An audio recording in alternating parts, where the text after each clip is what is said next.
Corona virus को लेकर हुकूमत की जानिब से जारी एडवाइजरी के बीच मौलाना खालिद रशीद फिरंगी महली ने भी अपील की है। मौलाना अपने अवामी अपील के जरिए सरकारी एडवाइजर पर अमल करने के अलावा दीगर मजहबी मशवरे भी दे रहे थे। इस दौरान उन्होंने नमाज और इस्लाम के ताल्लुक से 6 बातों पर जोर दिया। साथ ही सभी नमाजियों से मुल्क के सभी शहरों के लिए दुआ करने की भी अपील की।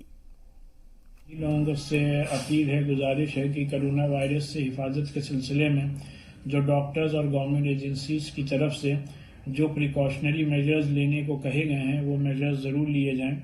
और दूसरी अपील ये है कि मस्जिदों में कोई भी बड़ा प्रोग्राम या कोई भी जलसा या कोई भी लंबी तकरीरें इतने दिन के लिए ना की जाएं।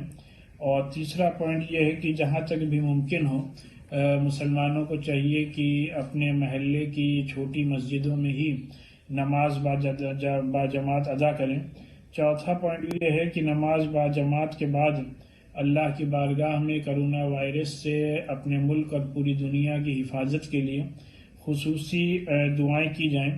और पाँचों वक्त की नमाज से पहले बाकायदगी के साथ कायदे से वज़ू का अहतमाम किया जाए, क्योंकि वज़ू से भी कोरोना वायरस और बहुत सी बीमारियों से हिफाजत की जाती है और की जा सकती है।